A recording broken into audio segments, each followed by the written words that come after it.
Even if you reject the gospel accounts as biased, the historical record from non-Christian sources establishes the same conclusion. The Roman historian Tacitus, writing around 116 AD, confirms, Christus, from whom the name had its origin, suffered the extreme penalty during the reign of Tiberius at the hands of one of our procurators, Pontius Pilate. This is a hostile Roman source verifying Jesus was executed by Rome. The Jewish historian Josephus, writing around 93 AD, states, Pilate, at the suggestion of the principal men amongst us, had condemned him to the cross. This confirms Jewish religious leaders were directly involved in having Jesus executed. The Talmud, a Jewish rabbinical text hostile to Christianity, admits, on the eve of Passover they hanged Yeshu, because he practiced sorcery and enticed Israel to apostasy. Notice they don't deny his miracles or his claims. They explain them as sorcery and leading Israel away from their faith. You don't execute someone for leading Israel to apostasy, unless they claimed authority over Israel's relationship with God. Now, here is what we can verify happened immediately after the crucifixion. Monotheistic Jews who had been raised from birth to worship only YHWH suddenly began worshiping Jesus as God. This is documented by Pliny the Younger around 112 AD, who wrote to Emperor Trajan about Christian singing hymns to Christ as to a god. These were Jews who knew the first commandment.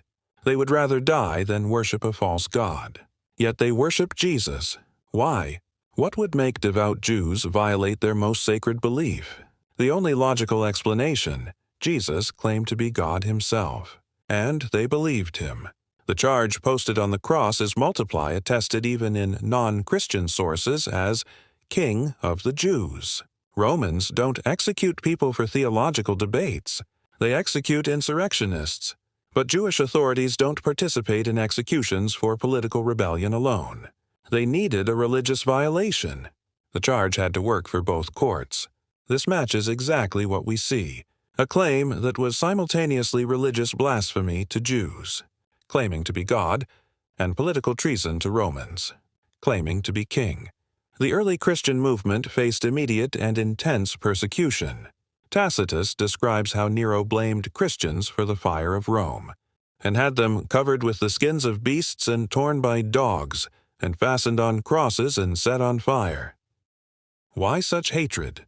Because, as the book of Acts records even in secular historical analysis, the apostles were publicly accusing the Jewish religious authorities of murdering their own Messiah. This was not abstract theology.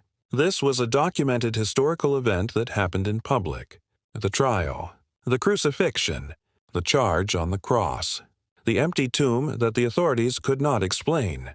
Even the Talmud tries to discredit the resurrection by claiming the disciples stole the body.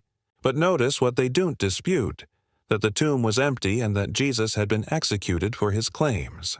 From verified extrabiblical sources we know Jesus was executed by Roman and Jewish cooperation.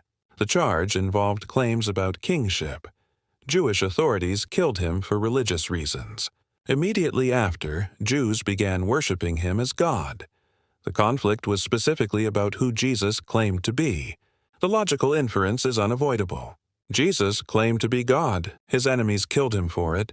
His followers worshipped him for it. Even hostile sources 2,000 years later cannot deny these basic historical facts.